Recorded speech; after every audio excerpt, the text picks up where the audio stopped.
Bienvenidos al tercer episodio del podcast que hemos dado en llamar Cadena de Datos. Hoy nos acompaña Inés Selwood. Actualmente es la jefa de la Oficina de Gobierno Abierto del Consejo de la Magistratura y además es asesora principal en la Agencia de Acceso a la Información Pública del Poder Ejecutivo Argentino. ¿Hasta ahí voy bien, Inés? ¿Esos son tus trabajos actuales?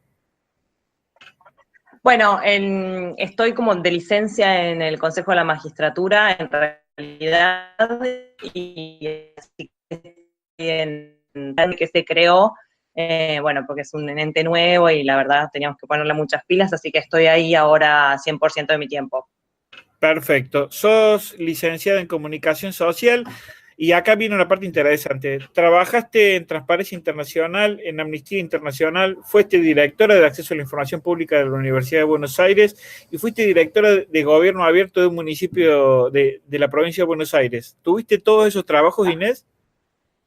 Sí, así es. Bueno, yo confieso que tenía entrevistas más o menos pensadas para personas que están en la función pública, para personas que están en organizaciones, y en tu caso me alegro y espero poder ordenarme, pero fuiste parte de organizaciones de la sociedad civil, sos parte de gobiernos y además no solamente de gobierno, sino que tuviste en poder ejecutivo y poder judicial y además en el mundo universitario y de los municipios. Así que espero sacarle el jugo a esta entrevista. Primero te pregunto, ¿todos esos cargos es porque te aburrí fácil y te gusta cambiar? ¿Porque querés conocer todos los lugares? ¿Por qué anduviste por todos esos mundos si bien en la misma temática, tan diferentes? A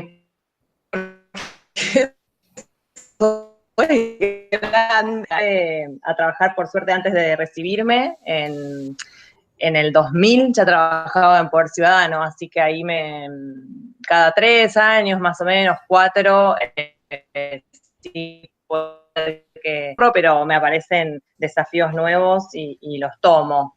En Alemania me volví porque me moría de frío y no tenía más ganas de vivir allá, y bueno, acá empecé con... Y después, bueno, tuve la posibilidad, me ofrecieron la posibilidad de hacer esta oficina en la universidad, y después me mudé al conurbano y entonces dije, bueno, voy a poder hacer una experiencia en el municipio donde viví, he trabajado con él en las ONG, en CIPEC, donde trabajé un poquito, hice una licencia ahí, y bueno, fue una experiencia interesante, pero esa sí duró poco, fue la única que duró 1 año, más estuve 3 o 4 años. Perfecto, Inés. Me interesa saber concretamente cuál fue tu primer acercamiento al mundo de la transparencia y de los datos abiertos. ¿Cómo comenzaste? ¿De quiénes te inspiraste? ¿Qué proyectos habías cuando vos empezaste con esto? Bueno, sí, yo empecé más o menos cerca del 2000 y en ese momento empezaba a trabajar en Poder Ciudadano en el área de comunicación, dirigía una agencia de noticias que lo que hacíamos era darle voz a las organizaciones civiles y sociales que no podían acercarse a los grandes medios. Éramos como si fuera una agencia de noticias, pero para ONGs que enviaban información a los grandes medios. Y bueno, en ese momento enviábamos la información, subíamos una nota por día de alguna ONG a un sitio web, que era tipo blog, y de ahí lo que hacíamos era enviar o fax o correos electrónicos con el link de la nota o incluso con la nota pegada a los grandes medios o a los medios chicos, cualquiera, digamos, a todos los que tuviéramos en nuestra base de datos, porque bueno, era la única forma que en ese momento teníamos de comunicar, nada que ver con hoy. Y bueno, empezamos a trabajar en esto que se llamó periodismo asistido por computadora, que básicamente era usar las herramientas de Windows, las herramientas que tenías en tu computadora de oficina para mejorar el trabajo periodístico, ¿no? Por ejemplo, me acuerdo que en 2003 pedimos al gobierno las planillas de publicidad oficial, de cuánto se gastaba en publicidad oficial, y nos entregaron un montón de hojas impresas en esta impresora de punto que tenía los carreteles alrededor y las hojas estaban troqueladas, y era imposible procesar esa información para ver bien qué, cuánto, qué, durante qué tiempo y demás. Entonces lo que hacíamos era lo pasábamos a un Excel utilizando filtros, definiendo meses, no sé, empresas de medios, empresas... Súper artesanal todo. Súper artesanal. Así era la forma que se trabajaba. En general usábamos esto que era el Excel, lo que las planillas de cálculo, pues no teníamos ni Google Drive, y con esas planillas de cálculo tratábamos de ver qué historia había dentro de todos esos números. Imagínate que no había repositorios de datos de los estados, no había periodismo de datos todavía como se conoce hoy, sino que era, bueno, pasar eso a la computadora y ver de qué manera eso se puede procesar mejor. En Y ese momento, sí. había en otros lugares del mundo, sí, mejores formas. Vos que estuviste con organizaciones internacionales, ¿esto era algo que nos pasaba a nosotros porque estábamos mal o esa era la norma general de todo el mundo? No, esa era la norma general, era como que todavía las herramientas no estaban disponibles. Yo me acuerdo que nos venían a capacitar, en ese momento también en 2004 se funda FOPEA, que se hizo ahí en Poder Ciudadano, y nos vino a capacitar gente del Knight Center, que es un instituto que muy bueno en temas de periodismo, de académico, ¿no? Que enseña a periodistas, y nos venían a capacitar en Excel. Si yo lo pienso hoy, era Excel. Lo que pasa es que en ese momento ni los periodistas estábamos muy duchos con el Excel, pero bueno, nos enseñaban fórmulas, filtros, líneas de tiempo, bueno, después graficar lo que salía, etcétera, que la verdad eso era llamativo para la época. Pensá que teníamos el fax, digitalizábamos cosas con un escáner, era muy, muy rudimentario. Después la verdad que fue cambiando un montón. De hecho, hoy que tengamos un portal de datos, que el Estado tenga un portal de datos, que los estados municipales o provinciales tengan portales de datos en donde por ahí uno no encuentra todo lo que quiere, pero ya hay un montón de información y ya la puede filtrar, bajar, etcétera, trabajar, Es un es un avance. lujo, es un lujo, te diría. Bueno, te traigo un poquito más acá en el tiempo. Formaste parte y trabajaste del lanzamiento del portal justbairesabierto.gov.ar. Contame Sí. cómo participaste, qué desempeño, qué trabajo hiciste en eso, y me parece que es una novedad porque los poderes, contame en qué momento fue, en qué año, y si había otros poderes judiciales transparentando, teniendo portales. Sí, no, la verdad que fue, eso me parece que fue un hito a nivel, no quiero decir del país, pero sí fue muy importante, por lo menos en la ciudad de Buenos Aires, porque no había, el Poder Judicial siempre fue el más oscuro de los poderes y el que más tarde llegó a esta oleada, si se quiere, de gobierno abierto o Estado abierto, ¿no? Cuando se empezó a hablar de gobierno abierto primero, el Poder Judicial no existía y después con Estado abierto se trató de meter algunas iniciativas del judicial, aunque con poco éxito. Y bueno, yo estaba justo trabajando en la Universidad de Buenos Aires en el 2015. Y ahí me convocan a la justicia de la ciudad para ver cómo se podía desarrollar algo parecido ahí, que la verdad fue pionero y fue en ese momento muy disruptivo porque la justicia no está acostumbrada a mostrar más allá de las sentencias y bueno, de lo que hacen los juzgados, sino la parte más administrativa, ¿no? El Poder Judicial se divide en la parte de los juzgados, que es donde, bueno, se imparte justicia, y la parte de la administración de esa justicia, así como cuánto dinero se paga a los empleados, cómo se hacen los concursos para jueces, qué tipo de resoluciones se toma a nivel más administrativo. Y bueno, la Ciudad de Buenos Aires empezó a hacer eso. Había mucha información que estaba como mezclada y que estaba en términos demasiado específicos para abogados y que la ciudadanía en general, que también era la que aportaba con sus impuestos a esto, no podía entender. Entonces lo que hicimos fue como una barrida primero de la información que ya existía y tratar de traducirla, entre comillas estoy diciendo, a un idioma que entienda a la mayoría de las personas. Sí. Te quería preguntar de quién, pues, me da mucha curiosidad saber de quién fue iniciativa, porque había otros poderes judiciales, o sea, los que tuvieron esta iniciativa, ¿miraron a algún otro poder judicial? Porque creo que hasta hoy mismo no es común que haya poderes judiciales publicando datos. No, nos cuesta muchísimo encontrar iniciativas parecidas. Sí vimos, cuando empezamos, esto fue iniciativa el Consejo de la Magistratura se compone de consejeros, que son electos, son 9 consejeros electos por distintos claustros, digamos, para hacerlo una analogía con la universidad, ¿no? La legislatura elige 3, los académicos eligen 3 y los abogados eligen 3. Entonces, uno de los consejeros por los abogados, Carlos Mas Vélez, dijo, bueno, hagamos lo que se estaba viendo en la movida a nivel nacional de gobierno abierto, veamos cómo lo podemos empezar a hacer acá en el Poder Judicial. Y tomamos algunos, o sea, lo que hicimos fue agarrar la iniciativa de gobierno abierto, del Open Government Partnership, y tratar de traducirlo a el Poder Judicial, como hacer una analogía. Si los diputados o los ministros son los consejeros, entonces, bueno, que publiquen la foto, cosas tontas, entre comillas, como eso. Por ejemplo, no, se sabía quién era la lista de los consejeros, que son los que gobiernan, entre comillas, el Poder Judicial, la parte administrativa, pero no se les conocía ni la cara, ni el currículum, ni había un dato de contacto. Entonces, empezar a hacer eso, decir, bueno, ¿quién es quién de estas 9 personas que están representando? Bueno, pusimos eso. Después hicimos todo una infografía en relación a cómo se eligen esos consejeros, cada cuántos años, cuáles son los requisitos, que a ver, los abogados lo saben, pero más allá de los abogados no se sabe.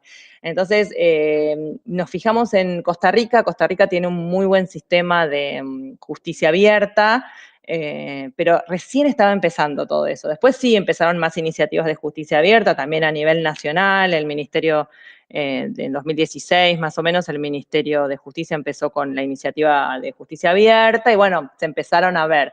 Después lo que también fue novedoso fue trasladar esto que habíamos podido empezar a hacer en la parte administrativa del Poder Judicial, es decir, poner las declaraciones juradas, poner la cantidad de empleados, hacer infografías sobre cómo se eligen a los jueces, bueno, pasarlo a los juzgados, que los juzgados pudieran también, no solamente como el dicho que dice, los jueces se muestran por sus sentencias, bueno, no solamente la sentencia, bueno, ¿cuántas sentencias hiciste en este año o en este mes? O de cuántos temas. Bueno, y hubo 2 de los 24 juzgados que existen, hubo 2 que se sumaron a esta iniciativa, que tienen Twitter, y empezaron a tener un repositorio de datos y a relevar cosas que hacían ellos cotidianamente, ¿no? Porque también la justicia estaba como muy vapuleada, diciendo, bueno, que no hacen nada, las causas tardan un montón. Entonces ellos empezaron a medir, a ver realmente cuánto tarda una causa en el fuero de la ciudad de Buenos Aires.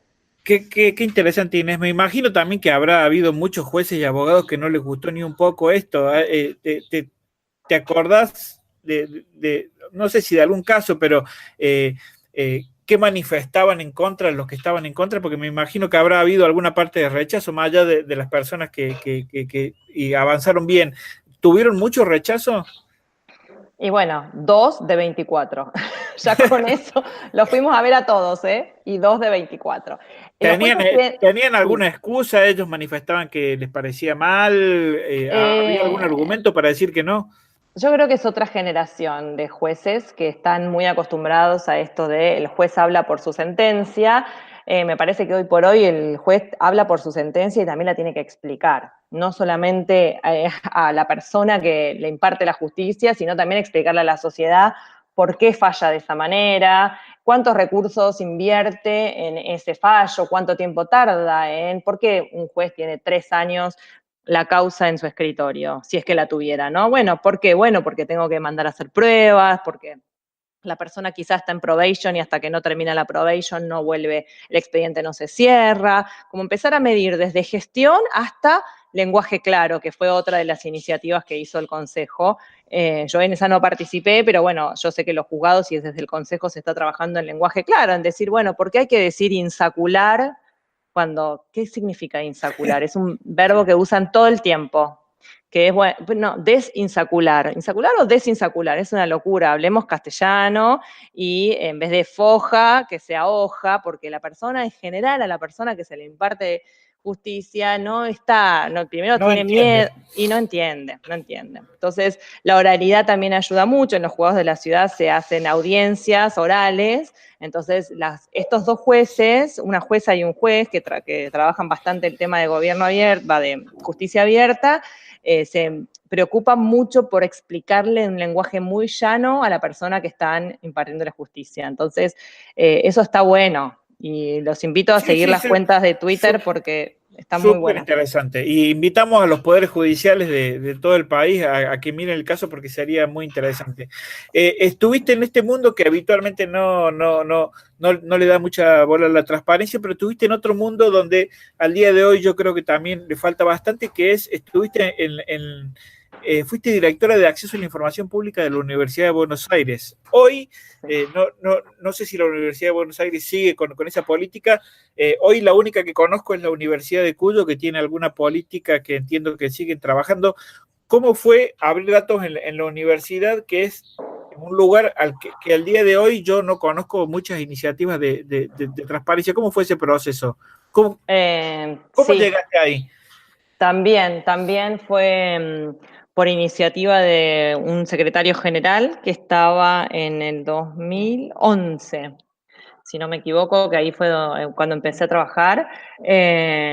Y queriendo más, en ese momento era la Oficina de Acceso a la Información Pública, ¿no? Era como más, no estaba todavía la movida de gobierno abierto, entonces la oficina lo que quería era promover, o la universidad en ese momento lo que quería era promover más el derecho ciudadano de acceder a la información pública. Como la universidad es un poder autárquico, o sea, es un ente autárquico, que vela mucho por las universidades públicas en general, por su derecho constitucional de que no se meten los otros poderes en su normativa ni en su forma de administrarse, y la universidad le interesa mucho mantener eso. Bueno, decía, en ese momento solamente había un decreto del Poder Ejecutivo que le daba al ciudadano el derecho de acceder a la información pública. No había una ley, pero se estaba tratando de sancionar una ley nacional que recién se pudo sancionar ahora en 2016. No había un portal de datos, había una oficina, había un lugar a donde ir a preguntar por los datos, pero no había un Claro. portal. No había un portal como nosotros conocemos hoy los portales de datos o un repositorio de datos. Cuando yo llegué había una oficina que estaban tratando de armar una oficina y lo que hicimos fue como un reglamento de acceder a la información, porque lo que pasaba antes era que alguien iba, pedía información. Imagínate, la Universidad de Buenos Aires es un monstruo, o sea, Sí, sí, sí, gigante. gigante. Es como un país. Cuando hicimos la normativa, que la trabajé con otra colega, lo que hicimos fue decir, bueno, imaginémonos que es el país. Entonces, las facultades son las provincias, la universidad, el rectorado es el poder ejecutivo, los decanos son como los gobernadores, ¿se entiende? Sí, Después sí. el poder, el consejo superior son como los ministros, bueno, y así. Entonces dijimos, bueno, ¿cómo es el trámite? Si yo voy a la Facultad de Arquitectura y pido información, me tienen que contestar en tantos días. Si no me contestan en tantos días, puedo hacer un recurso, etcétera, como para que el ciudadano tenga esta vía para poder o reclamar en caso de que no le contesten o saber a dónde dirigirse, porque llegar a la oficina de alumnos con un pedido de información es como, bueno, morirás ahí. ¿Vos fuiste la primera directora? O sea, ¿se estaba creando en ese momento, en el 2011, el cargo? Sí, Bien. sí. ¿Y sabés si actualmente esa política se sigue? Hoy, si quiero hacer un pedido de acceso a la información a la Universidad de Buenos Aires, ¿tengo un canal mejorado online y demás? ¿Se siguió o la UBA no sigue con ese proceso, si es que conoces? Sí, cuando yo me fui, vino otra persona, Karina Banfi, que hoy es diputada, que fue una de las promotoras de la ley de acceso. Después vino Eugenia Brainsky, que ahora trabaja conmigo en la Agencia de Acceso a la Información del Poder Ejecutivo. Y ahora está Andrea Zárate, que también es otra comunicadora que está tratando de... no me parece que el tema de pedidos online todavía no está. Lo que sí se hizo mucho fue, por ejemplo, poner a disposición los censos o empezar a dar más, hasta que yo me fui se trabajó mucho en disponibilizar información que era la típica pedida por la gente. no sé, los listados de personal, el ¿Y a presupuesto.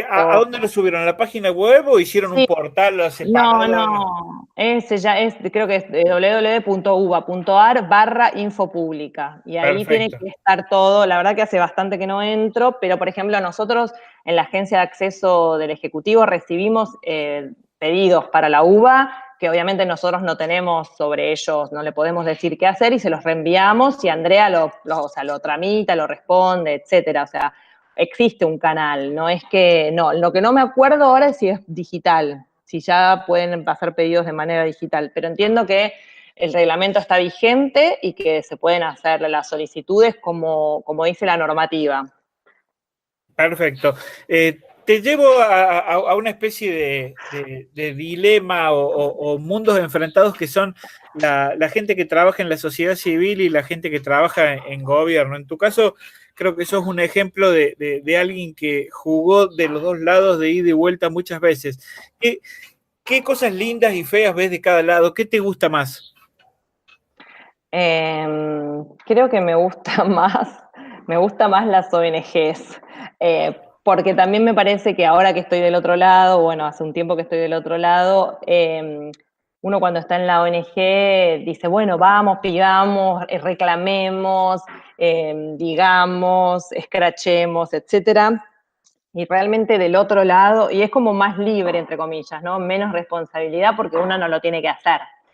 De este lado, cuando uno está en la función pública, se da cuenta que mover eso, ese aparato es como un elefante dormido, ¿no? Es imposible y es muy difícil y no depende de uno y uno le da bronca que no dependa de uno, porque la respuesta del ciudadano es, le tengo que pedir a modernización que le haga algo, que le pida sistemas, que tablas me lo homologue y que pase a testing y de testing a producción y sabes que el ciudadano dice, yo quiero algo ahora, necesito un link para llegar a tal lado y me estás dando vueltas y tienes razón.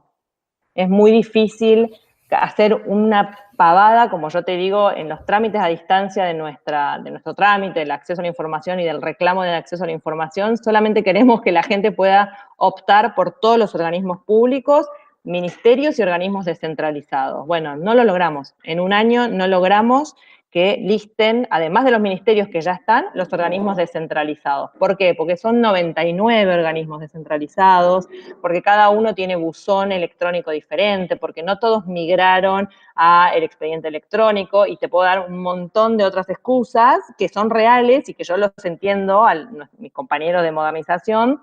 Sin embargo, al ciudadano le digo esto y es horrible. Sinceramente, Exacto. no está bueno Exacto. porque el Estado es uno y uno tiene que responder. Sin embargo, las dificultades existen, no es que los chicos de modernización me están mintiendo. Ellos tienen que hacer todo ese proceso para esto. En el medio te cambia la estructura. Tuvimos este año eso, teníamos 22 ministerios, ahora hay 12. Todo eso tuvo Cambió que todo. cambiar todo el back, claro, y es un chino, sinceramente. Bueno, Pero el ciudadano pobre no tiene la culpa, el ciudadano sí, tiene sí, que sí, por exigir. supuesto.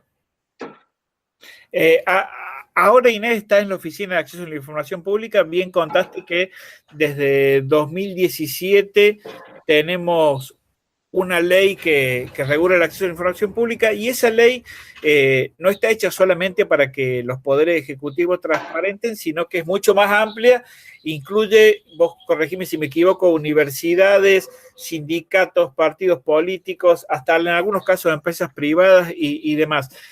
A mí la sensación que me da es que los poderes ejecutivos con muchísimas dificultades, como vos comentaste, están teniendo portales, están transparentando y se hacen cargo de que tienen que hacerlo, más allá de que a veces lo hagan mal.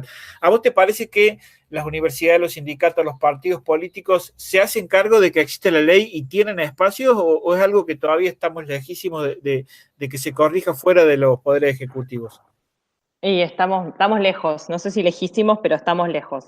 Como vos decís, esta ley es muy ambiciosa, se aprobó en 2016, entró en vigencia recién en octubre del 2017, o sea que tenemos un año y un poquito de meses, y abarcó a muchísimos sujetos, lo que nosotros llamamos sujetos obligados, que es el artículo 7. empezamos con el inciso A del artículo 7, que es el poder ejecutivo, sus ministerios y sus organismos descentralizados. Eso en sí, como ya te contaba recién, es un mundo, porque ya te digo, entre que los ministerios cambian y los organismos descentralizados son un montón, y algunos son muy descentralizados, como, qué sé yo, ANSES o AFIP, ¿no? Que son como organismos súper grandes, o INDEC. Repúblicas independientes son. Totalmente, totalmente independientes, exactamente. Y después chiquitísimos, como el ente que regula las obras sociales de los militares, por ejemplo, ¿no? Hay que atender a todos, bueno, eso ya es un mundo. Y después tenés los demás incisos que, como vos bien decías, son sindicatos, partidos políticos, universidades, organizaciones de derecho privado, o sea, organizaciones sociales que reciban fondos públicos. Todos ellos que reciben fondos públicos, más allá de los otros poderes, ¿no? Que los otros poderes tienen sus propias agencias.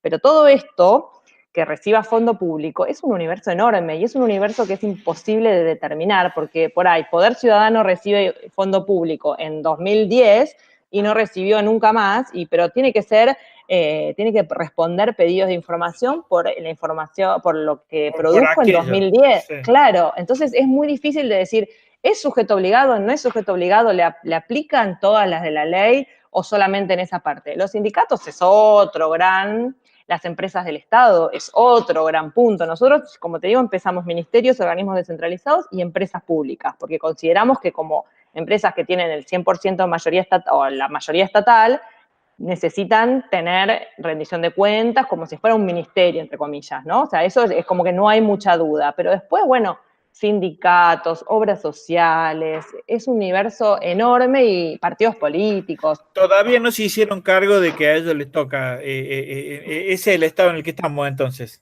Sí, Estamos todavía, sí, no y se hicieron mucho cargo, la verdad. te consulto lo siguiente, por charlas anteriores salió el tema de la agencia GESIC en Uruguay y del Consejo para la Transparencia en Chile. En el caso de Chile, escuché un caso de que el Consejo para la Transparencia le llegó a poner una multa al jefe del ejército con todo el peso que tiene el ejército en Chile, porque no habían brindado información pública sobre los pilotos que manejaban los aviones en el bombardeo a la Casa de la Moneda en el 73. Y a mí me sorprendió muchísimo. Fue una multa, le sacaron una parte del sueldo, no fue nada gigante, no fue preso ni nada, pero me hace pensar a mí, y otro entrevistado anterior me decía que no hay sanciones fuertes reales para los que no respondan. Yo te pregunto a vos, ¿cuáles son las sanciones y si en el caso de que sean pocas está previsto de que sean más grandes para que los organismos que tienen que contestar contesten?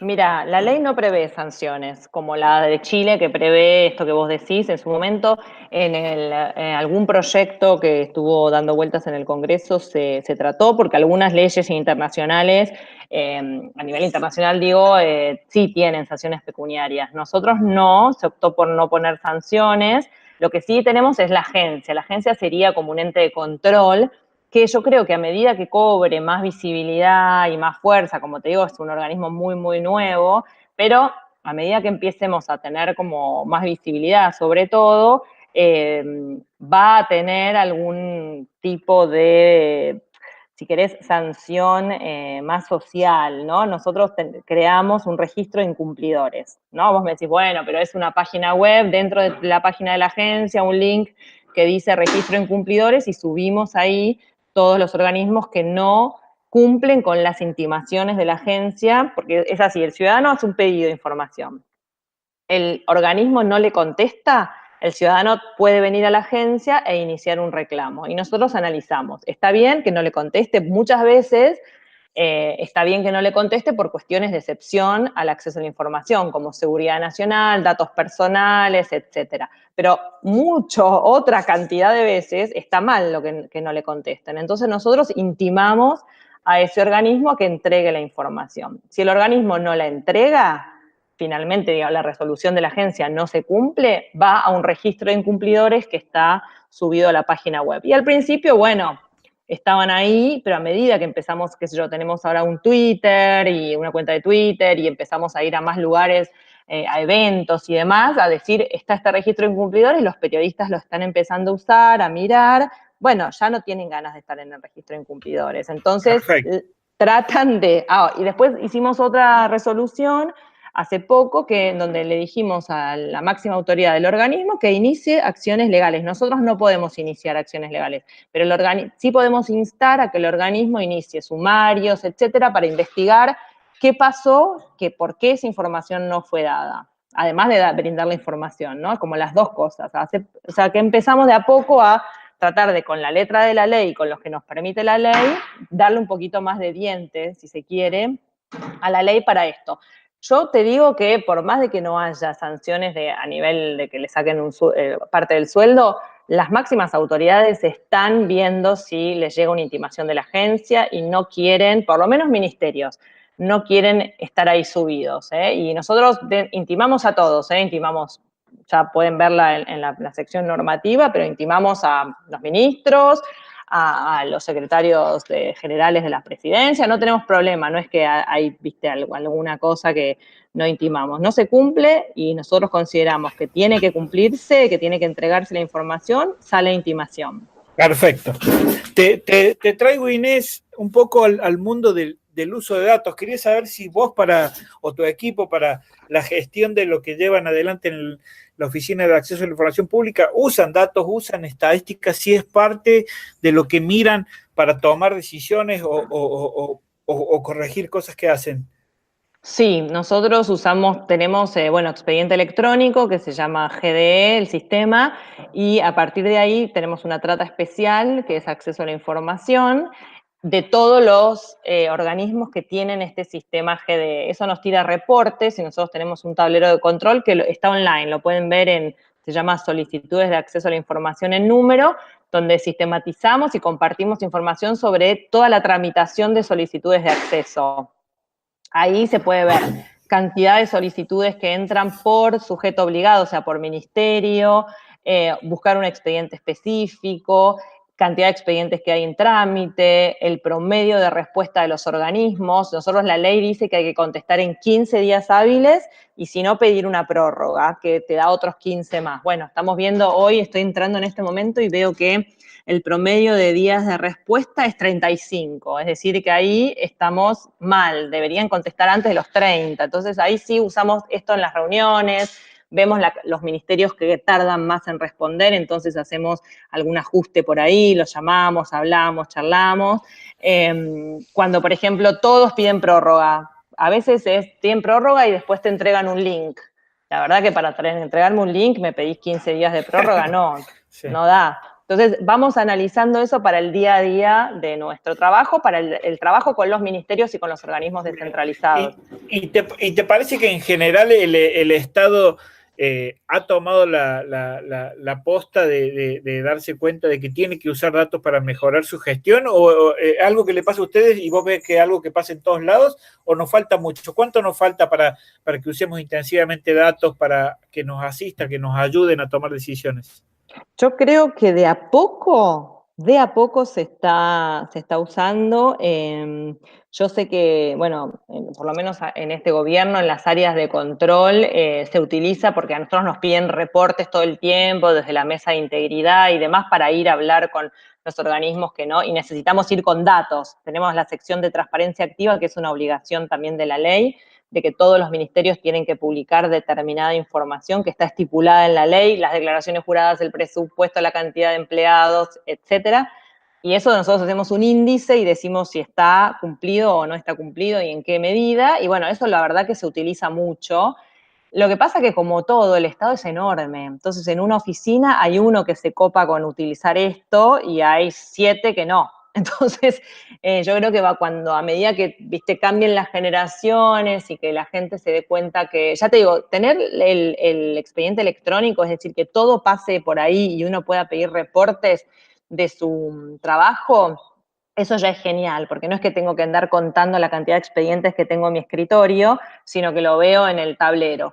Pero poca gente le da utilidad a eso, ¿no? La mayoría lo ve como que ay, me están controlando y bueno, hay pocos que le dan utilidad, pero yo creo que a medida que pasa el tiempo va a ser algo como que no van a poder escaparle, ¿no? Que ya está ahí instalado, pero siento que nos falta. Estos 7-1 que te digo, de 7-1, bueno, es un poquito así. Nos falta todo Bueno, eso todavía. vamos avanzando. Entonces, vemos que los datos pueden generar impacto para dentro del propio trabajo de los funcionarios, pero, y ahora me quiero extender un poco más.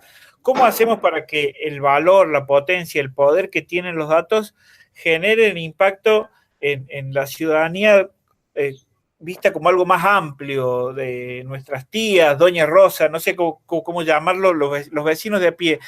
¿Cómo podemos hacer para que los datos se transformen en herramientas, visualizaciones, historias, lo que fuera? ¿Cuál es el camino para que el poder de los datos derrame hacia la sociedad? ¿Qué sugerencias le puedes dar vos a los gobiernos para que desarrollen cosas que generen impacto en más gente? Y yo creo que ese es el kit de la cuestión. Ese es exactamente el diamante, ¿no? Que hay que encontrar, porque vemos muchos gobiernos que publican, no sé, la cantidad de jacarandá que hay en la ciudad de Buenos Aires y la verdad que más, qué sé yo, para ir a ver un jacarandá, más que para eso no sirve. Pero, sin embargo, hay otras aplicaciones que son interesantes, que creo que faltan explotar o faltan difundir o falta que los equipos de datos miren un poquito más qué es lo que quiere la gente y no al revés. No que el equipo de datos, lo que ha pasado, porque trabajé en un equipo de datos en un municipio y lo que pasaba era que teníamos ideas buenísimas, recancheras, y que éramos la NASA en un municipio que estaba lleno de baches. Entonces, la verdad que está buenísimo que te puedas bajar la aplicación de los puntos de corte de Denor en no sé qué y ver la tensión, y sí, pero eso a la gente no le importa. Decime si se me va a cortar la luz que desenchufo la heladera, o decime dónde está el bache para no ir por esa calle, o dame un lugar para, no sé, para denunciar un bache o algo de seguridad, etcétera. Me parece que lo que hay que hacer es al revés, en vez de decir aplicaciones cancheras que me hacen quedar bien a mí como cientista de datos, mejor veamos qué es lo que la gente usa o qué es lo que la gente necesita y no tiene y desarrollemos eso. Pero eso me parece que cuesta un montón. Cuesta un montón Bien. porque también la gente no es toda igual, digamos, no es No, por que supuesto. todo... Ahí me diste pie para la pregunta que sigue. La transparencia, el gobierno abierto, ¿es algo que está de moda un poco de manera superficial, que de acá a 10 años no va a existir más? ¿O es algo que llegó para quedarse, es importante y los gobiernos van a seguir avanzando? ¿Cómo ves la actualidad y cómo ves el futuro de todo este mundo? Yo creo que es algo que no van a poder escapar, de lo que no van a poder escapar seguramente, pero que todavía falta, ¿no? Ayer justo publicaban en Infobae, me parece, una nota de los intendentes de la provincia de Buenos Aires. Creo que de los 33 intendentes, solo 12 publicaron sus declaraciones juradas. Si no me equivoco era así, pero había 14, una cosa así, que no habían querido dar sus datos. Estamos hablando de las declaraciones juradas de los intendentes de la provincia de Buenos Aires, que claramente Increíble. es increíble. O sea, hace años que son funcionarios públicos, o sea, ganan dinero del erario público hace muchísimo tiempo todos. Entonces, que hoy por hoy no quieran, y la verdad que la nota, lo que más te llamaba la atención eran estos 14 que no querían hacerlo, que claramente entiendo que llegaron a la oficina, vieron eso y dijeron, mañana publicame la declaración jurada. Entonces, por ese lado, me parece que es esto, ¿no? Los va a ir, los va como cercando. No digo que una postura naif, que no va a haber otras formas de hacer cosas que estén mal, seguramente, pero van a tener que ser más ingeniosos si quieren hacer el mal, ¿no? No van a Bien. ser tan fácil salirse de publicar una declaración jurada cuando hoy por hoy es algo que internacionalmente y nacionalmente se sabe que hay que publicar una declaración jurada porque usted cobra del erario público. Punto. Exacto. La última pregunta, Inés, y apelo a tu parte periodística en todos los roles que has tenido. ¿Los medios de comunicación están a la altura de todas las tecnologías que tienen disponibles para trabajar con datos? ¿Qué le sugerirías a los medios de comunicación de la actualidad, si es que se les puede sugerir algo, para que aprovechen toda esta movida de datos abiertos? Yo creo que La Nación Data es un ejemplo y es como el faro que deberían seguir todos los medios hoy por hoy. Tienen un equipo, tienen gente específica que busca en la redacción, o sea, no es la redacción, a lo que pasa en los medios hoy es que el mismo periodista saca la foto, hace el gráfico, la infografía, cuenta la historia y bueno, después por poco reparte el diario. Entonces, tiene que ver con recursos, pero La Nación decidió invertir en esto y le está yendo bárbaro, o sea, son pioneros, hacen cosas que... Tienen premios de todos lados. Claro, y eso exactamente reditúa, no es que pierde plata La Nación por esto, ¿no? Se gana un montón en marca, en prestigio y demás. Y bueno, ellos tienen un equipo que es bastante nutrido, de gente que va a la redacción y le dicen, ¿qué estás trabajando? No sé, estoy trabajando en el asfalto en tal lugar. Bueno, a ver, dame, te hago una tabla, comparemos con el año pasado, comparemos con hace 10 años, o sea, y le empieza a dar datos o ideas para que esa información sea más rica. Entonces Me parece. le sugerimos a los medios de Argentina que miren lo que hace La Nación Data, que lo sigan y que tomen ideas de ahí.